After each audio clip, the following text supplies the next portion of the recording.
Yo, yo, yo, it's your boy Jew coming at you guys with another episode of What's the Word Dirty Bird. We do this at 11 a.m.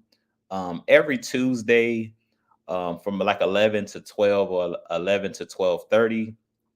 I have been kind of on a little bit of a hiatus, a little bit.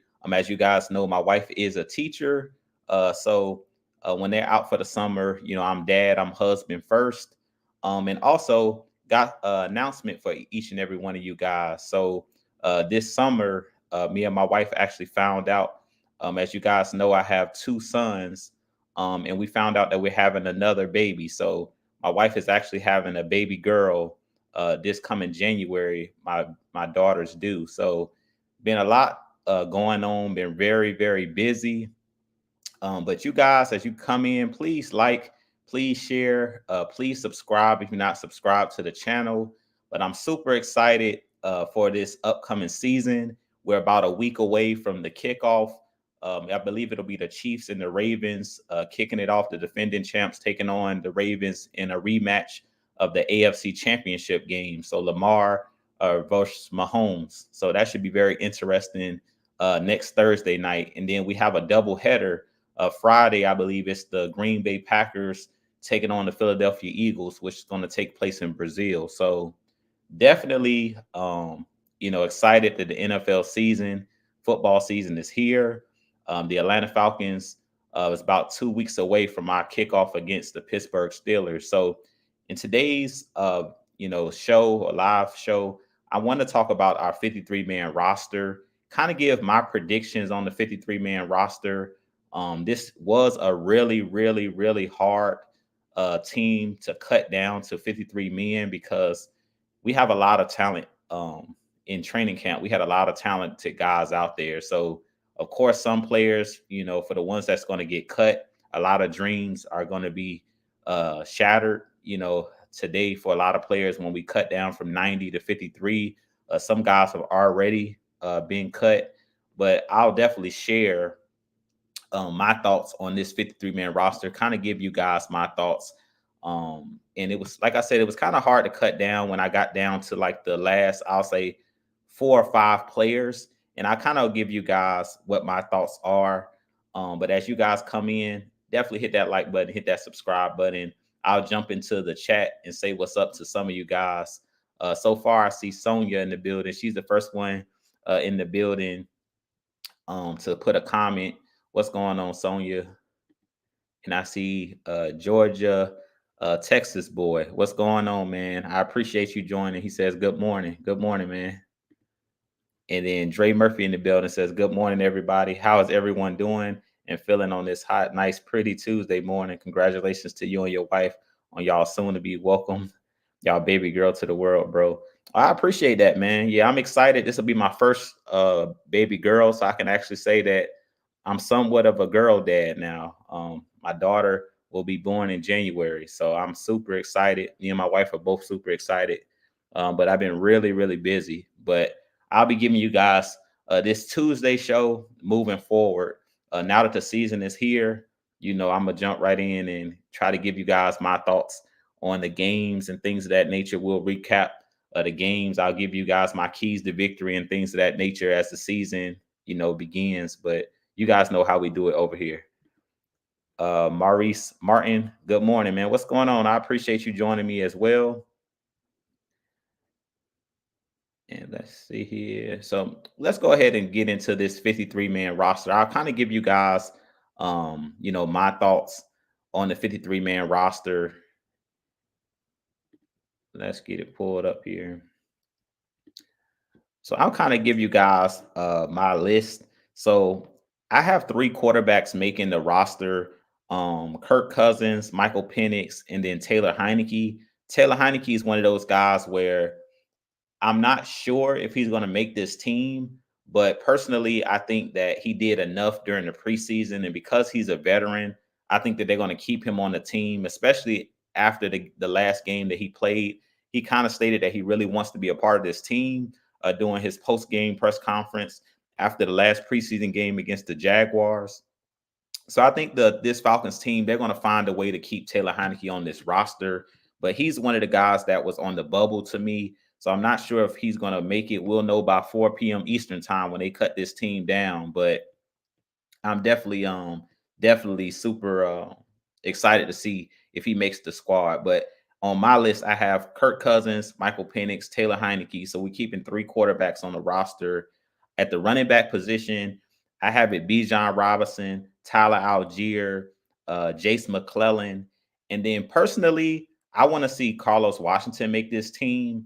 Um, I have either Carlos Washington or Avery Williams as that fourth running back.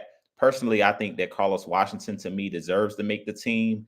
I'm not too sure where they stand on a guy like Avery Williams. Being that Avery Williams is one of those guys that plays special teams, and because they like those quick, fast, shifty guys, because we're going to do a lot of motions and stuff like that, I think that he might get the nod over Carlos Washington. But personally, I like Carlos Washington a lot to possibly be on this team. But if I'm thinking like the coaches are thinking, I think it may end up being Bijan Robinson, Tyler Algier, Avery Williams, and Jace McClellan. So 4 running backs being kept on this 53-man roster. Now at the wide receiver position, this is where it got kind of tricky for me. But I have Drake London, of course, Darnell Mooney, Ray McLeod, Cordero Hodge, and Casey Washington. Now I wanted to put Chris Blair on this list. To me, he's on the bubble, but I don't know if they're going to be able to carry 6 wide receivers. If they carry 6 wide receivers, I can see Chris Blair making the team as well because he can also play special teams. And to me, he was the best wide receiver in the preseason, but I'm not too sure if he'll make the team. I don't think he'll make the team over Casey Washington. So if they decide to keep 5 wide receivers because they drafted Casey Washington this season, I can't see them, cutting Casey Washington and keeping Chris Blair, even though I feel like Chris Blair kind of outplayed Casey Washington during preseason. But that's not saying a whole lot, being that Casey Washington is a rookie. So at this point, I'll say that they're going to keep 5 wide receivers. So I left Chris Blair off the roster. So I have it as Drake London, Darnell Mooney, Ray McLeod, Cordell Hodge, and Casey Washington. And then in the tight ends, I have us keeping Kyle Pitts, of course, Charlie Warner, and Ross Dorley. I think those 3 guys will be the 3 tight ends that we keep on this roster. John Fitzpatrick is a guy that I think will probably get cut, but if he makes the team, I had it a toss up between Ross Dorley and John Fitzpatrick, but I think that Dorley will make it over John Fitzpatrick just from the things that I'm hearing, coming out of the Falcons camp is that Dorley played a little bit better than John Fitzpatrick, and I don't see him kind of jumping over jumping over Ross Dorley to get on this roster. So I think John Fitzpatrick could possibly be a practice squad guy, but I think he'll get cut today as well. Now, on the offensive line, I have 8 guys that made it on the offensive line. Of course, Jake Matthews, Matthew Bergeron, Drew Dahlman, Chris Lindstrom, Caleb McGarry, Ryan Newsel, Kyle Hinton, and Storm Norton. And those guys were pretty much all of them were on the roster last year. So I think we're going to run it back with the same guys that we had. And pretty much we solidified on the offensive line. So minus any injuries, knock on wood, we're pretty much set at that offensive line position. So it's not much to kind of debate there. On the defensive line, this was another deep. We got really deep in that room when it comes to the defensive line. But I have Grady Jarrett, David Onyemata, Taquan Graham, Zach Harrison, Eddie Goldman, Contavious Street, Ruka Rororo, and then Brandon Dorless. So those are the guys that I have making that defensive line.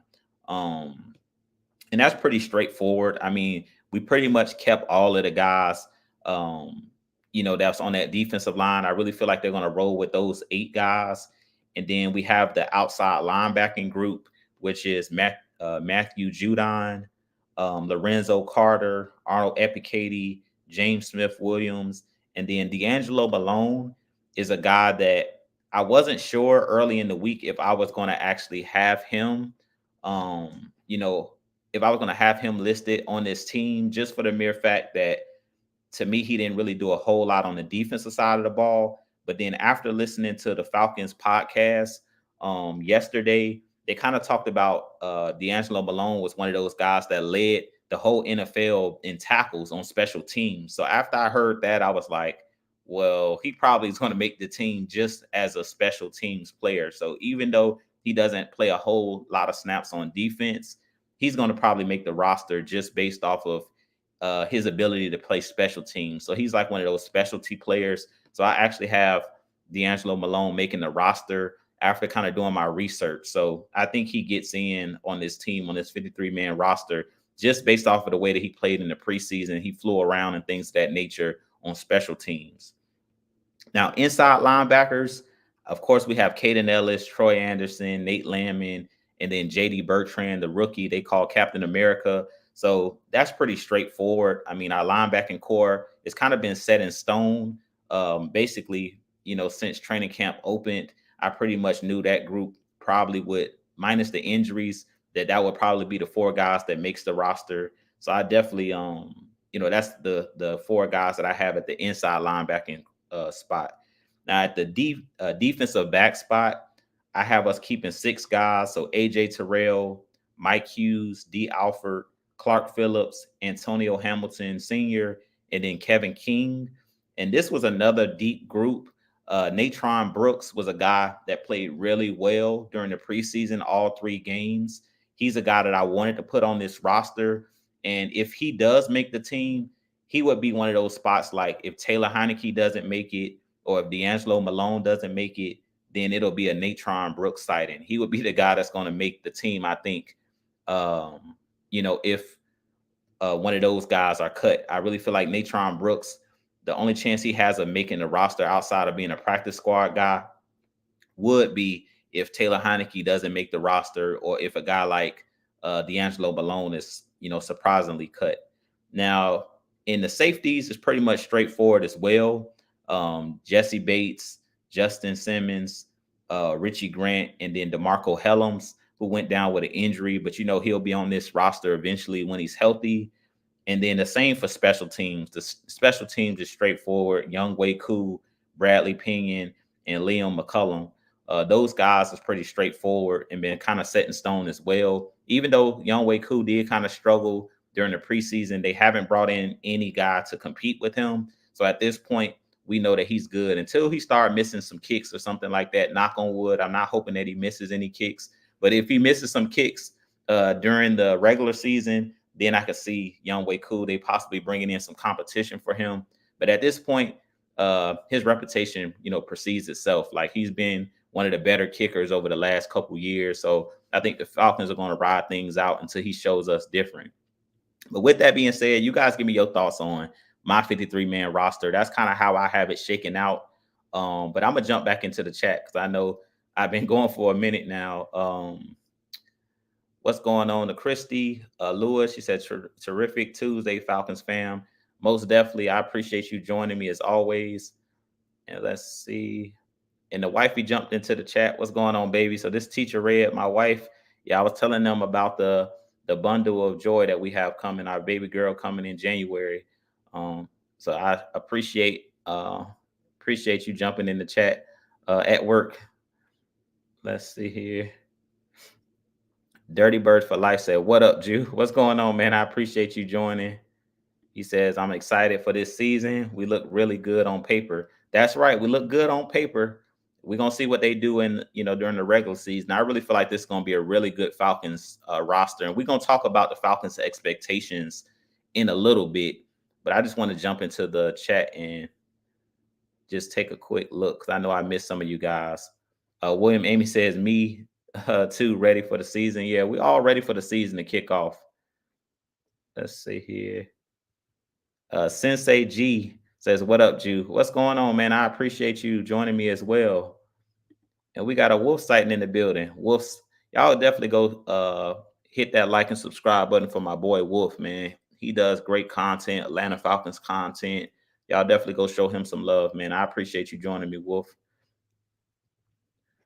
Let's see.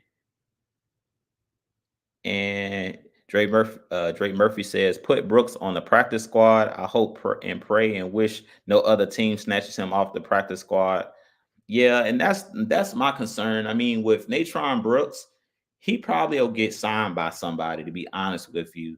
I mean, he could be on the practice squad, but one thing that I didn't really recognize, and I kind of forgot about is once we cut these guys, they still got to clear waivers. So it's other teams that can like put in basically like a bid for the player, like where they can try to sign a player. So if a guy's on your practice squad, they still can be signed off of the practice squad, or other teams can kind of still while they're cut in that position of after they're cut, they have to clear waivers before you can sign them to the practice squad. So my fear is we cut Natron Brooks, and then another team that we've either played against or teams that's been watching film of how he's been playing that may be injured, in their secondary, they may, you know, try to sign Natron Brooks. That's my biggest fear of if we don't keep him on the 53, I really feel like somebody's gonna want him, or somebody's gonna try to sign him.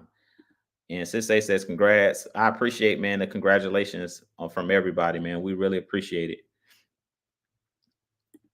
And Anthony says, "Congratulations on the child, brother." Hey, I appreciate it. Blessings, most definitely, man. I appreciate it, man. I'm super excited to be a dad for the third time. Let's see here. Let's see here. My boy Wolf says, "I hit you up on X. Did you get the message?" Now I didn't get the message, man. I'm definitely gonna check after this show, man, because we're gonna have to link up. I definitely check my message after this live stream.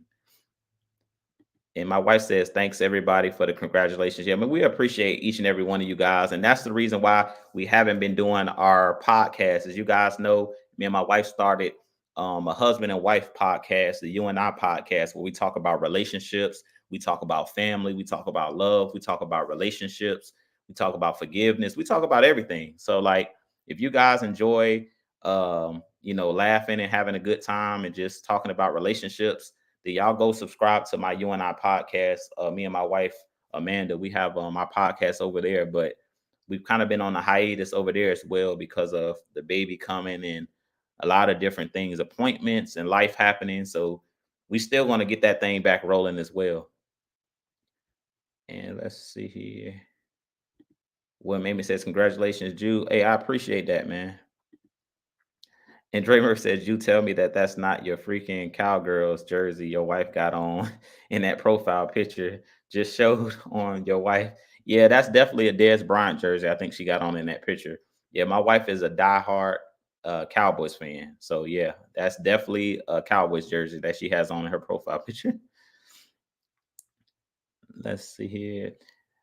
All right, so we're going to go ahead and talk a little bit about our expectations, of at least my expectations for this Atlanta Falcons team. I mean, that's pretty much straightforward as far as the 53-man roster. I'm interested to when it drops, what'll end up, how everything is going to end up panning out. And of course, I'll probably drop a quick video or something later once it's official of who makes this team.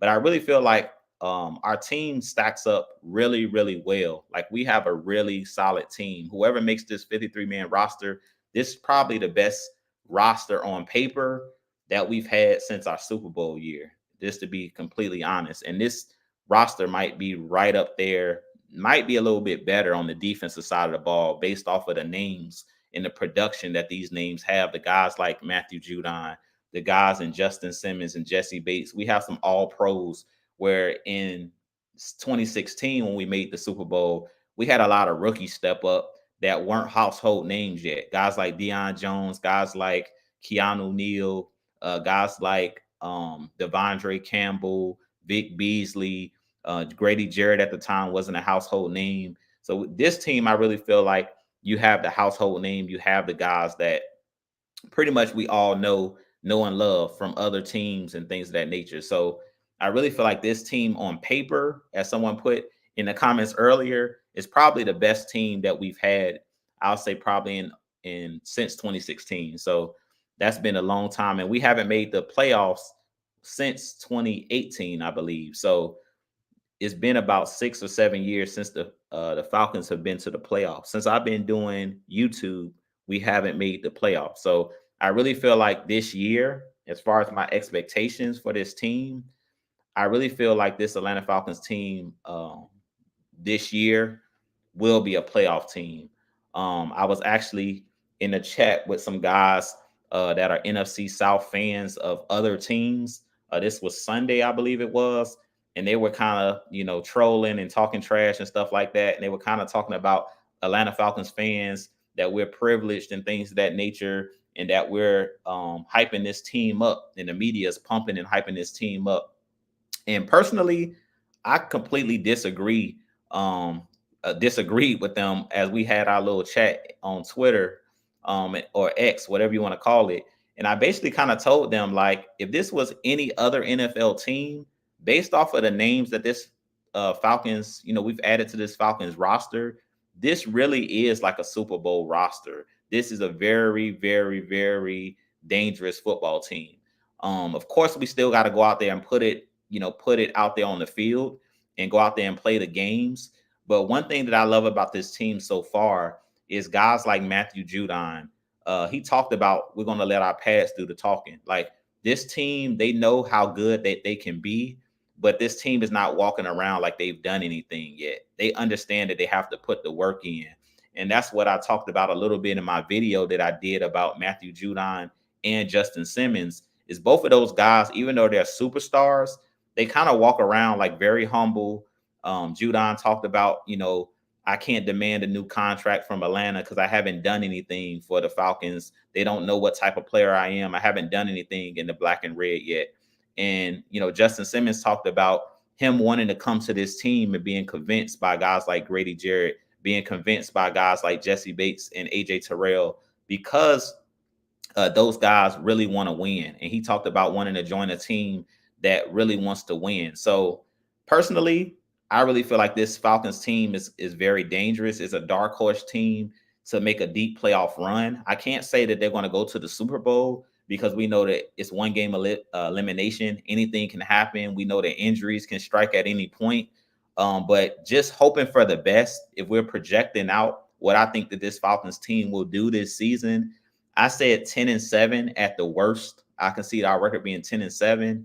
But I really feel like my prediction for this team is 11-6. I really feel like we're going to be 11-6 because we do have some tough games, especially early in the season. And what I'm really going to be watching for, as this season opens up, is how fast Matthew Judon, how fast Justin Simmons and those guys acclimate to this Atlanta Falcons defense, because we know these guys are great players, but it still takes time to build chemistry and communication on the back end. Good news is we have a guy like Jesse Bates, who's able to communicate really well with the back end because he's one of the leaders. We have guys like Grady Jarrett who communicates very well. And we have a linebacker in Caden Ellis and Nate Landman who are really good communicators. So it's really going to come down to how fast these guys can gel, how fast they can build that chemistry. But good news is we don't have guys that are me guys that look at me, get me the ball, I want this, I want that. You have guys like Justin Simmons coming in saying, I'm willing to learn from the guys that are on the roster. They're not trying to come in and kind of take over and be leaders in the locker room. They kind of talked about coming in and kind of fitting in with the guys that are already on this team. And I really feel like that's going to be huge for how well this Falcons team plays this year.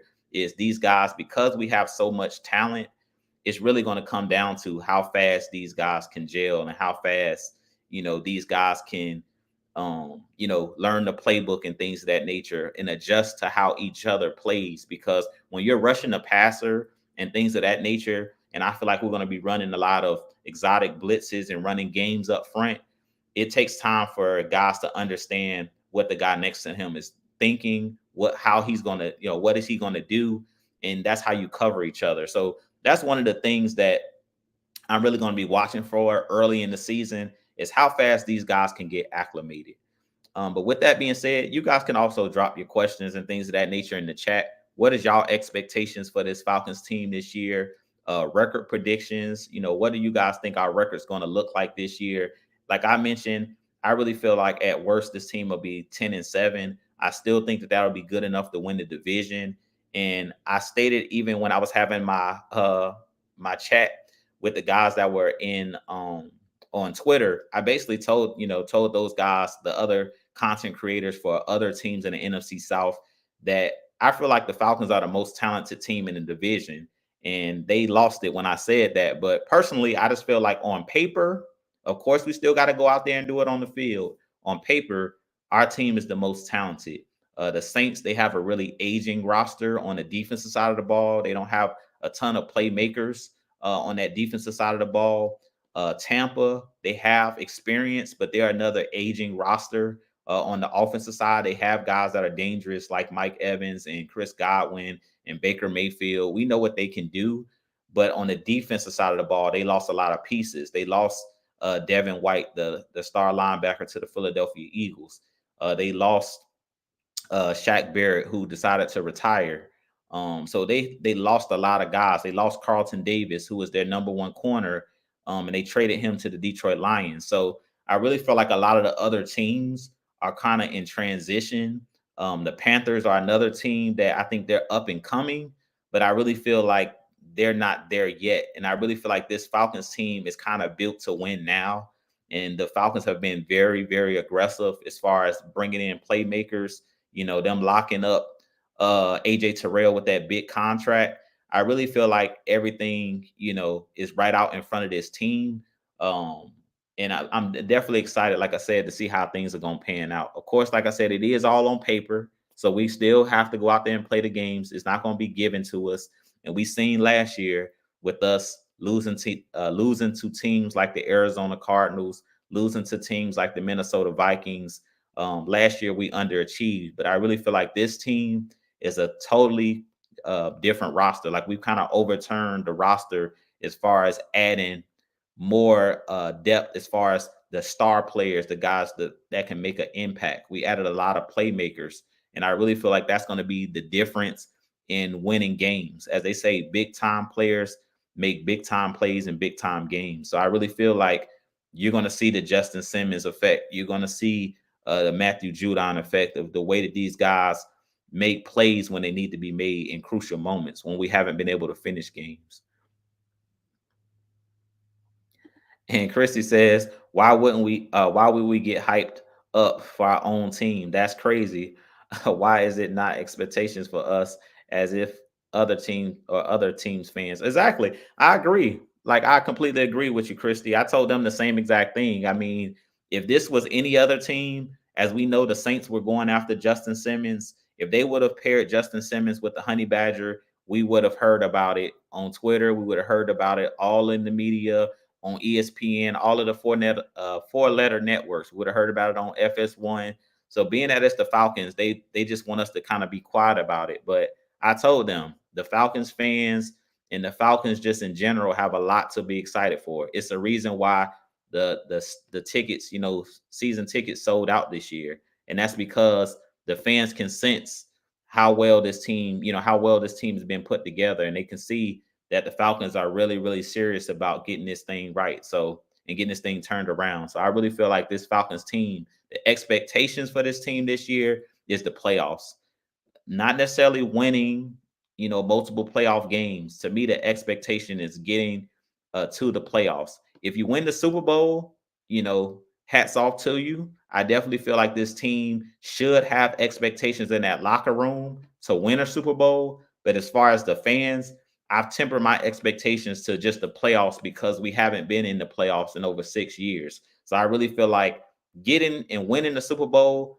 that's our expectations every year as a player and as a coach and in that locker room.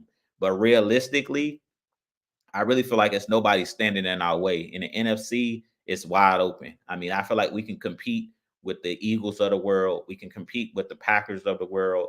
There's not many teams out there that's standing in front of us that is like a juggernaut where the Falcons can't beat them. Based off of the roster that we put together, we're one of the top three NFC rosters, and I'll say a top five roster in the NFL. So there's no excuse. But I definitely think that our expectations should be Super Bowl. In the locker room, they should be saying Super Bowl. I feel like as fans, we should say this team must make the playoffs and probably win a playoff game. I'll say that as well. This team should at least win a playoff game. If we get to the wild card round, we should at least win at least one playoff game. And let's see here. And Wolf says Super Bowl in New Orleans. Man, how how ironic would that be?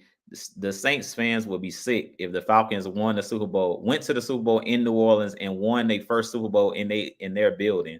Now that would be poetic justice right there. If that happens, they would never hit the end of that. If we go to their house and win a Super Bowl and it's our first Super Bowl, the Saints fans will never live that down. Because I would never, I'll be talking about that until I'm dead and gone. So they better pray that that don't happen this year.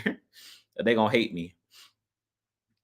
And Dre Murphy says personally 11-6. Yeah, that's my prediction. 11-6, no worse than 10-7, but 11-6, I could see that.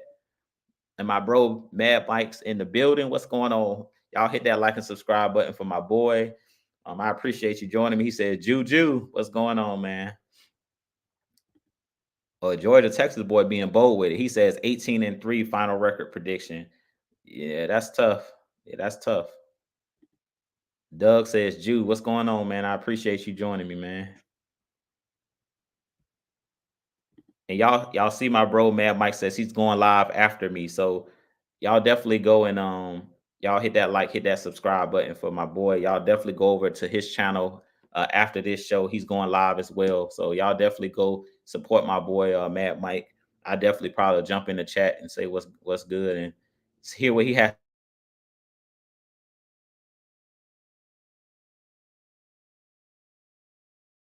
I said, man, this is all season is right around the corner. So I'm super excited. And Georgia Texas boy says 14-3 record season and then 3 playoff wins and a Super Bowl win. Hey, I'll take that. Hey, I hope that's how it plays out. As long as it ends with a Super Bowl trophy, hey, I'm all for it. And Wallace Smith says, what's good, you? What's going on, Wallace? I appreciate you joining me, man, as always. I appreciate you always supporting the channel and leaving comments. And that's another thing I want to mention to you guys. This is like a good segue for that. If you guys, a comment, put a question, put a comment. That helps the algorithm. So I really appreciate you guys that continue to check out my videos, my shorts that I've been doing. But if you can leave a comment, it doesn't even have to necessarily be a question, but leaving comments gets the conversation going, gets other people, gets more eyes on the channel. So I appreciate each and every one of you guys, for your support. And William Amy says we could be any NFC team: Eagles, Cowboys, Lions, and San Francisco. Yeah, I really feel like a lot of these other teams, which is another thing that I don't think that nobody's really paying attention to. Outside of the Eagles, a lot of the Eagles and the Detroit Lions, outside of those two teams, a lot of these other teams are kind of in influx with these contract negotiations. I made a video about Trent Williams this morning, about him kind of wanting to get paid. So, and him and Brandon Ayuk are trying to get money from the 49ers, trying to get a contract extension. And then the Cowboys, we know that they have a lot of contracts on the table. They just signed CeeDee Lamb, but Dak Prescott's playing for a new contract. Michael Parsons is looking for a new contract. So I really feel like a lot of these other teams have a lot of distractions as well, inside of the locker room. It's not going to be an excuse for those teams, but I love the way that the Falcons handled their business when it came to AJ Terrell, kind of getting that thing done. You didn't hear none of our players coming out and stating, I want my money. Guys just came, handled their business. Terry Fontenot went about it, discreetly, both him and AJ Terrell, and they got the deal done. That's how you do good business. Some of these teams, I understand it's a negotiation, but at the end of the day, you got to learn how to do business. And shouts out to Bubba Got Beats with the $4.99 super chat, man. I appreciate the super chat, man. But definitely drop a question as well, man. Next time you drop a super chat, definitely drop your question so I can answer one of your questions. But I definitely appreciate the support, man. And K Style says, win the South. Yeah, that's definitely the goal. We heard Coach Raheem Morris state that when he first got the job, and his first little talk with the team is you got to win your division first. We got to start owning our division. If you look at the teams that have been dynasties, teams that consistently win, they're not teams that just, win based off of wild card. Most teams that are the Patriots, the Chiefs, those teams have owned their division. Go look at Patrick Mahomes' record against his division. Go look at the Patriots when Tom Brady was there. He pretty much owned that division. Yeah, at the time it was a weak division, but he owned the division, which mean all of those playoff games were going through Foxborough. And I want the Falcons to kind of copy that model or that formula. If we can force teams to come and play in Atlanta in the playoffs, we've seen how well this team played in 2016. And I really feel like what helped that Falcons team get to the next level in 2016 was teams had to go to the Georgia Dome before it closed down, and they had to face us, with our crowd and things of that nature. So the home field advantage, us playing on that fast turf, that high flying offense, I really feel like it's going to be the same thing. We want to force teams to have to come for the playoffs, have to come through the Mercedes-Benz Stadium. So we can force, teams, win our division year in, year out, force teams to come to our stadium during the playoffs. You make your job that much easier. And if you can get that number one seed, that's just like icing on the cake, because that means you only got to win 2 games to get to the Super Bowl. So you get that bye. So if somehow, some way we can end up getting that number one seed, I really feel like that'll help this Falcons team as well. Basically having 2 home games before you get to the Super Bowl. And let's see here. Strapped up 24 says, hope all is well, Ju. Hey, everything is good, bro. I appreciate you joining me. And he has a question here. He says, do you think we need another wide receiver? If so, who do you think we should go for? I think we all right at wide receiver. Like, I seen some rumors on Twitter and stuff like that where they're saying that we were thinking about trying to grab the guy Mechie, the wide receiver that played at Alabama, that plays for Houston, the Houston Texans. And I really don't feel like we necessarily need a John Mechie, I think is his name. But the more the merrier. I'm all for having the best roster. So if you can bring in good players, I'm never going to turn down signing a good player unless he's just a bad locker room guy, meaning like he's not a guy that's going to come in and fit the scheme. He's going to come in and cause a lot of drama. I prefer not to have those type of players on the team, but if it's a guy that's a model citizen, he's one of those guys that can play the game, and he's not going to come in and be all about me, but he's willing to come in and just be a part of the team. I'm all for it, man. So I really feel like at this point the Falcons are set at wide receiver because you have Drake London. I really feel like a lot of people are sleeping on Darnell Mooney. He did play in Chicago. They didn't have the best offensive scheme. But even when I went to the Falcons game, when me, Mad Mike, Six Man, and AFN, we all went to the Bears and Falcons like 2 years ago when it was in Atlanta. And I don't know if you guys remember, but Mooney played really well in that game. So I really feel like in this offense, Darnell Mooney is going to be unlocked because he's playing with a great quarterback in Kirk Cousins, who knows how to get the ball out of his hands quick. And Mooney is one of those guys that's a great route runner. I really feel like a lot of people are sleeping on him as a number 2 wide receiver. At one point in Chicago, he was their number 1 wide receiver prior to them having DJ Moore. So Darnell Mooney is a guy that I think is going to shock a lot of people with how good he really is. He's one of those guys that's very twitchy, really fast, but he's similar to a John Mechie, the guy that everybody wants from Houston. He's already on this roster. If you go look at Darnell Mooney's highlights on YouTube and just, watch some of his film, he's one of the better route runners and a big time playmaker. Very good hands, very good at adjusting to the football, and very good run out the catch. So he doesn't have many weaknesses in his game. The only thing I would say about Darnell Mooney, which that's about any football player, is just staying healthy. Outside of him staying healthy, because he's not the biggest guy, he's a really, really good football player. So I really don't feel like we necessarily need another wide receiver, but John Mechie is the name out there that everybody's saying like the Falcons could possibly go after. I don't necessarily think that we need him though. And let's see here. Beasley says, damn, I would.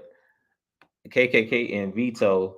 I have Trent Williams on this team. Terry needs to make one more magic trade happen. Nah, that ain't happening. Yeah, that would be wishful thinking. Like if we could get a Trent Williams, but Trent Williams said he want a big contract. So we good at the left tackle position. Jake Matthews is getting the job done.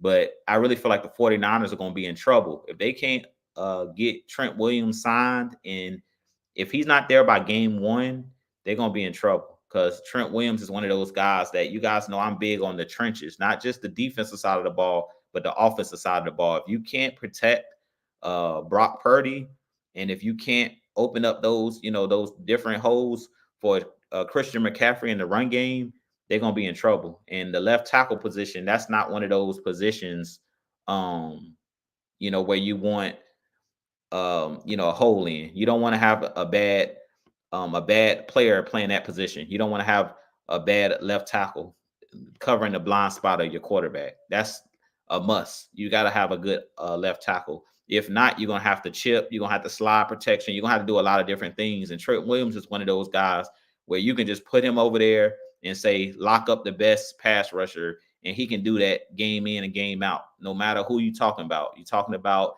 T.J. Watt. You talk about Max Crosby. The better edge rushers in the game. When you have a Trent Williams, you can literally say go shut this person down, and he pretty much is going to make his plays. Of course, those guys, they'll win some snaps, but 9 times out of 10, Trent Williams is one of those guys that's going to win that matchup. Let's see here.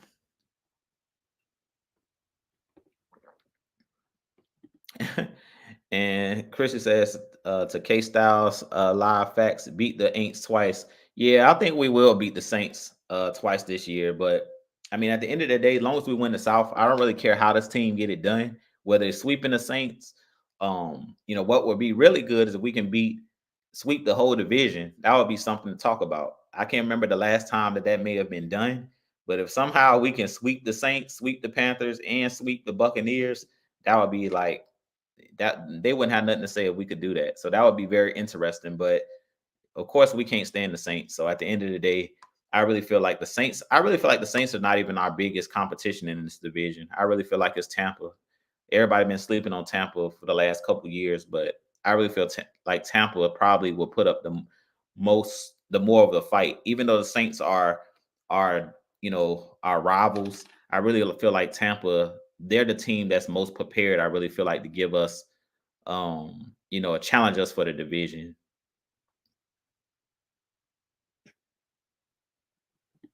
And I appreciate it. Bubba got beat says, I'm on the road listening. I appreciate the entertainment and info. Hey man, I appreciate you joining me, man. Be safe out there on the road, man. I appreciate you joining. And William Amy says we don't need no more wide receivers. I mean, like I said, I'll take another wide receiver. It just got to be at the right number. It got to be at the right price. And based off of how Terry Fontenot's been doing business, I trust the way that he's doing business. For him to go out there and say, brought in a Justin Simmons, brought in a Matthew Judon, but with doing that, turn around and say, we're going to reward AJ Terrell for being here, being one of the pillars of this Atlanta Falcons team. I feel like that was huge, that he didn't even overpay for guys like Justin Simmons. He didn't even overpay Matthew Judon, because both of those guys are basically on 1-year deals. So they're basically like 1-year rentals until the Falcons decide to go ahead and re-up. And I really feel like if we win, that's going to be more of an incentive for those guys to want to be around. So I could easily see a Matthew Judon at some point getting an extension based off of the way that he came in and presented himself in his first interview with the press here in Atlanta. I definitely think that he'll be a guy that possibly gets another deal. The same with Justin Simmons. He might not be able to get a monster deal, but if Justin Simmons, we somehow win this season and win a lot of games, I can see both of those guys I'm not going to say they're going to take a discount, but depending on where you are in your career and how much money you've made, sometimes players are willing to take less money to win games. And Justin Simmons is kind of one of those guys, because he talked about there were other teams out there that wanted him, but he was waiting for the right opportunity because he's made a lot of money in Denver. He already got his first big contract. So at this point, it's more about winning than it is for him about making money. So we'll see what happens. And Dre Murphy says that we can go 3-0 before losing our first division game to the Gnarling Aints, then we should be able to go 6-0 with a Captain Kirk, 2 Chainz Cousins. Yeah, I mean, it could happen. Like I said, at the end of the day, just dominate. Just dominate dominate the division. If you win the division, whether you go undefeated or whether you just win the division, no matter how you get it done, just get it done. And Wallace says he has a question. So, Drew, I have a question. You heard anything about Steve Wilks joining the team? I haven't heard anything about Steve Wilks joining the team, but he was at practice a number of times during training camp. And I wouldn't mind having Steve Wilks on this coaching staff. He's one of my favorite defensive minded coaches in the NFL. If you guys remember a couple years ago when they fired, the Panthers fired their head coach at the time, what I believe was Matt Rule. Steve Wilks took over that team, and the Panthers went on a winning streak after he took over, and then they decided not to give him the head coaching job. He was like their interim head coach. But Steve Wilks is an old school minded coach, but he believes in great defense, being good in the trenches, and he believes in running the football. So he's one of those guys that I think could definitely come in and help on the defensive side of the ball as kind of like I'll say like either a positions coach or even like a consultant. I could definitely see him being like a consultant, or even if we lose one of our coaches because we're winning so many games, I can even see him taking over as like the defensive coordinator if God forbid one of these guys get a head coaching job after this season. Like if we end up winning the Super Bowl or if we end up going to the playoffs, we can expect some of these guys are going to get other jobs. So you got to have those guys lined up. So that could be something that Raheem Morris is doing. And that's another thing that I want to say about Raheem Morris while we're talking about Steve Wilks.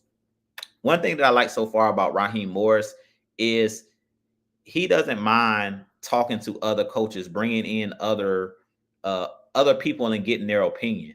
And I really feel like that's what hurts a lot of coaches is they're not willing to take advice. They're not willing to hear other opinions outside of their own. And I really feel like that's going to be another thing that makes our team really good and innovative is Raheem Morris talked about not wanting to be the smartest guy in the room. Like he's a guy that's listening to the other coaches around him, listening to coaches that are his friends that he's bringing to camp. He's putting other eyes outside of his box and trying to get other ideas. So smart coaches do that. Smart coaches scout other teams. Smart coaches bring in opposing, coaches that are friends of theirs and bring them to practice and camp and ask their opinion about what do you feel about this? What do you feel about that? What would you do in this scenario? I really feel like that's what he was doing with Steve Wilks, is kind of picking his brain.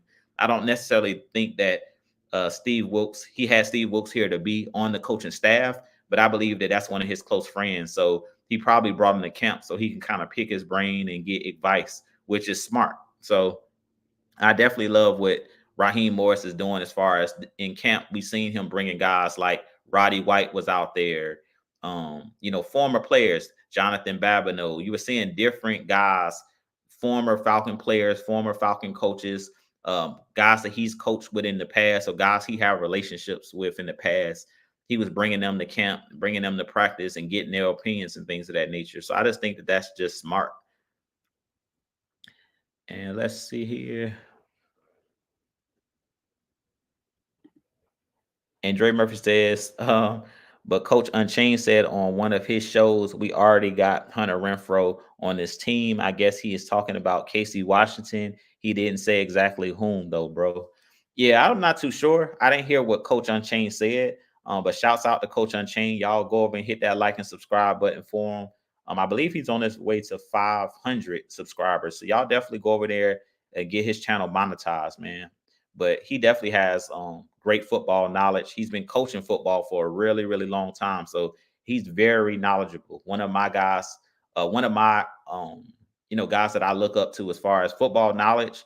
Coach Unchained has a lot of football knowledge just from his firsthand experience of coaching the game. So I definitely, would go over and subscribe to his channel. But Hunter Renfro is a guy that is a extremely good route runner. He played at Clemson, played with Deshaun Watson, and played with the Las Vegas Raiders. But I believe he was cut by the Raiders, I think like last offseason or something. I believe Hunter Renfro might be still a free agent. But I mean, I wouldn't even mind bringing him in either. But you have guys on this team that you're developing. So he might have been referring to like a Casey Washington. But we have a lot of wide receivers on this team. Even guys like I mentioned, The Cordell Hodges of the world. He played really well last year. He's a guy that was developed here in Atlanta. You got guys like Chris Blair that I talked about earlier in the show that I don't know if he'll make the 53-man roster, but he's a guy that they were developing. So I wouldn't mind the guys that are already here know the playbook. I'm not opposed to bringing in a Hunter Renfro or a John Mechie, but sometimes when you bring in those guys, it stunts the growth of the guys that you already have that you're kind of developing on your own. So one of those guys that's on this roster may turn into a Hunter Renfro type wide receiver. And let's see here. And Jake71 says, I cannot wait for week one. Haven't been this excited in a while. Yeah, I'm super excited. The reason I'm excited mainly is because we haven't seen the starters play all preseason. So game one is going to be like our first experience of how this offense is really going to look, how this defense is really going to look. A new coaching staff, a new regime. So everything is fresh, a lot of new players. So we really don't know how good, how this Atlanta Falcons offense, how this Atlanta Falcons defense is going to look. I expect it to look very explosive. I can give you guys my thoughts on both the offense and the defense really quick of what I think it'll look like. On offense, I really feel like it's going to be a lot of motion, like you see with the Rams and like you see with the 49ers and a lot of these, West Coast style offenses where it's going to put a lot of pressure on the defense.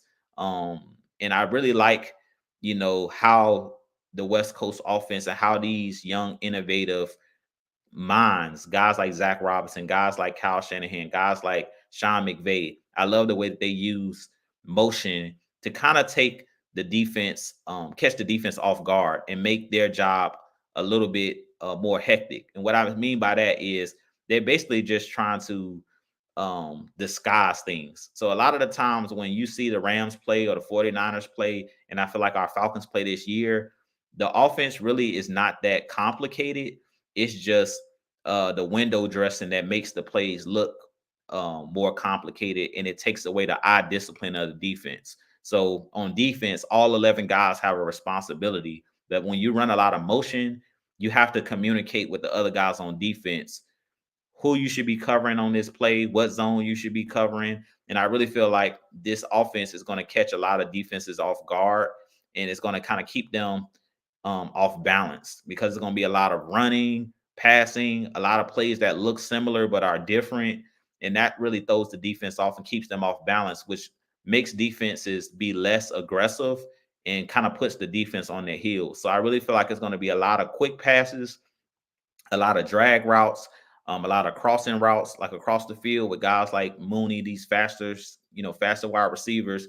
I feel like we're going to see a lot of running back swing passes and things of that nature. And then I feel like Kyle Pitts and Drake London, you're going to see a lot of, post patterns, things of that nature. But we're going to be able to finally see us throw the ball down the field to the Drake Londons, down the field to the Kyle Pitts, because Kirk Cousins isn't afraid to put the ball up and give his guy a chance, and he's very accurate with the football. So I really feel like the things that we hadn't seen over the last couple years with guys like Desmond Ridder and guys like Marcus Mariota is they were kind of scared to throw the ball in traffic or throw the ball up and give their bigger frame wide receivers and pass catchers an opportunity to catch the ball. Where you're going to see there's a reason why Justin Jefferson has the most yards since he's been in the NFL, as far as he's broke all of the records. He broke Randy Moss' record for the number of games that he's played. He has all of the receiving yard records, and that's because he was playing with a guy in Kirk Cousins that's not afraid to put the ball, sometimes I'll say in harm's way, but he's going to put the ball pinpoint accurate and give his guy opportunity. He's not going to throw the ball away a lot. He's going to give this guy opportunity. If it's one-on-one, which you've heard Kirk Cousins say this in his interviews at training camp and during these joint practices and things of that nature, he talked about, I'm going to give my guy a chance. If Drake London's one-on-one with somebody, I'm going to bet on Drake London to be able to make that 50-50 catch, where over the years, the last couple years, guys, were not willing to give Kyle Pitts or Drake London the opportunity to even make a play. They would either throw the ball over their head way too high, or they would throw the ball out of bounds. They would take off running down the field with Mariota. He would just take off running, or they would check the ball down. So I really feel like Kirk Cousins is going to give his weapons the opportunity to do what they do best. As I talked about, Drake London, his best attribute to me is his ability to go up and make the 50-50 ball and high point the football. The same thing with Kyle Pitts. Kyle Pitts, one of his best abilities is his physicality. His speed and his physicality makes him the unicorn. So I really feel like you're going to finally get to see Drake London and Kyle Pitts unlock their full ability. We've only been seeing partial of what they can do. We haven't seen these guys fully unlocked. And I really feel like between Zach Robinson and the style of offense he's going to run, and between Kirk Cousins' ability to understand what defenses are trying to do, I really feel like that's going to become like a match made in heaven with those two. Now, on the defensive side of the ball, I expect to see a lot of exotic blitzes. I expect this defensive line, because we're bigger, stronger, faster on the defensive line, have bigger bodies. Guys like Eddie Goldman, guys like Grady Jarrett, guys like David Onyemata, guys like Ruko Rororo, who we seen play really well in that Baltimore game. I really feel like you're going to see us stop the run on first and second down, limit yardage, and then on third down, if it's third and long, expect the Falcons to bring some type of pressure. Expect Matthew Judon to be coming on some type of stunt with Grady Jarrett.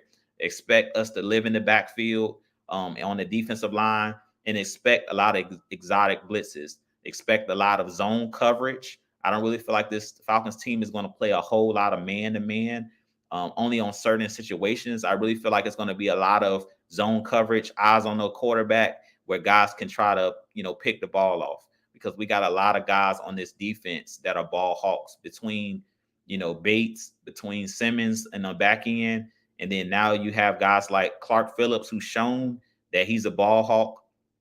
I really feel like between those guys that we kind of have on that back end, I really feel like there's going to be a lot of plays made on the football, because you're going to be in a lot of zone coverage. They're going to be zone pressures and things of that nature to make the quarterback get the ball out of his hands fast. And if you make the wrong decision, we seen last season what Jesse Bates is capable of if you put the ball in harm's way. He's one of those guys that'll take it away. And adding Justin Simmons, a guy who has 30 career interceptions, has the most interceptions since he's entered the league. Now you just basically multiply that times 2. So those 6 interceptions that Jesse Bates had last year, you can possibly say another 6 interceptions possibly coming from Justin Simmons, because he's a guy that's similar. Those guys are interchangeable when you talk about taking the football away, when you talk about understanding how to disguise coverages, and then understanding when the ball is up in the air, those guys are not afraid to go up and get the ball. So I'm really excited about this team. And let's see here.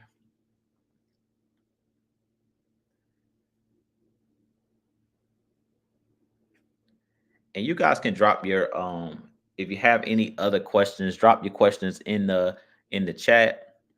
And Dre Murphy says, I heard Debo Jones got cut by the Buffalo Bills. Yeah, I did hear that Deion Jones. I saw that on Twitter that he got cut by the Buffalo Bills. And then he says, I said last night on the show that Baltimore Ravens cut Russell Gage. Then on top of that, the 49ers cut Frank Darby. Wow, all of the ex-Falcons are getting cut. I'm not surprised, though, because Russell Gage, he was brought in late in training camp for the Ravens. So he could have been like possibly a camp body. The same thing with Frank Darby. And then Deion Jones, to me, he's like the biggest what if. It seems like after he left Atlanta, he had those shoulder injuries. He was actually one of my favorite linebackers in Atlanta Falcons history. To me, he was one of those guys that was a big time playmaker as far as intercepting the ball, as far as flying around. He was one of the better playmakers, but for whatever reason, those injuries has gotten the best of Deion Jones. So I think he'll be like one of the biggest what if type players once his career is over, because he started off really, really fast. So I thought he was going to be one of those guys that possibly could have been a future Hall of Famer. Like he was that good when he was at the top of his game. But for whatever reason, after he had that shoulder injury, I think it was like the last year he was in Atlanta, for whatever reason, he's bounced around. We traded him to Cleveland. He wasn't on Cleveland really long. Then I think he was on the Panthers last year for a little bit, and then he was cut or he was let go, and then he was picked up by Buffalo, and then now he's again back on, back on the street basically. So yeah, not too sure what's going on with Deion Jones, but I really feel like it's the injuries that kind of gotten the best of him. But when he was at the top of his game, there was not a better coverage linebacker in the game. When you talk about a guy who could do everything, could come downhill, could play, the pass, could intercept the ball and take it to the house, that was Deion Jones. He was a big time playmaker. So I'm not too sure what didn't happen with Deion at this point. But with that being said, man, I'm gonna get ready to wrap things up here in a moment. If you guys have a few more questions, I'll answer a few more questions, maybe like two more questions if you guys have any more questions, because I don't see any. I'm scrolling back now to see if I missed anybody's question. If I missed your question, put your question back in the chat, please. But I appreciate all 36 people that are watching the channel right now. If you're new to the channel, hit that subscribe button for your boy. Hit that like button for your boy. Let's see here. And Drake Murphy says him and Foyer. Yeah, that was a parent right there. Deion Jones and Foyer Aluakon. Yeah, those two dudes were different. Foyer was a beast, but Deion Jones, those two pairing, probably the most two athletic linebackers. When you talk about coverage, stopping the run, doing everything, those guys were really, really athletic, really, really good. So what could have been at the, if they were still with our Falcons. But Foyer has gotten two contracts with the Jacksonville Jaguars. They gave him an extension this offseason, but he's one of those guys that was developed here with our Falcons. A very good draft pick, by that former regime that we had. But Foyer turned out to be a really, really good player. So, and he's still playing really well in Jacksonville. But with that being said, man, I don't see any other questions. If I didn't get your question, please drop it in the chat really quick here, and I'll get to it. And before I, get ready to wrap the show up, let's see here.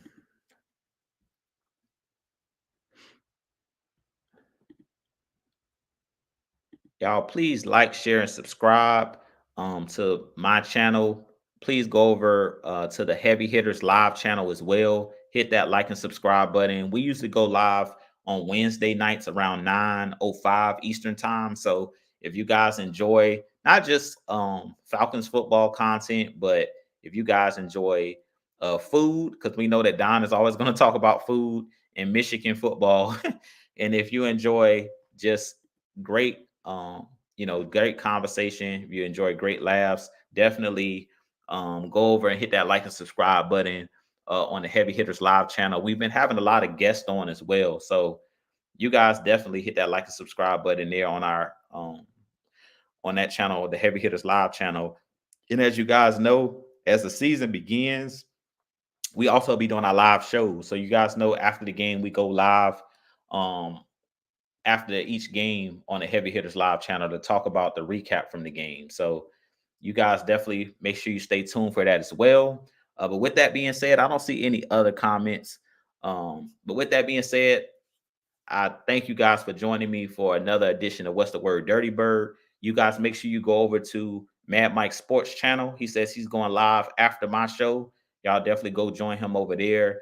But I have a lot more content coming for you guys. Stay tuned to the channel. I'll be dropping a lot of different things. Next week, of course, I'll have my keys to victory for the game against the Steelers. Stay tuned tonight for a video to drop about the 53-man roster. I'll give you guys my thoughts on the 53-man roster, any surprise cuts, any guys that, made the team that I'm shocked they made the team. I'll have that video coming for you guys later.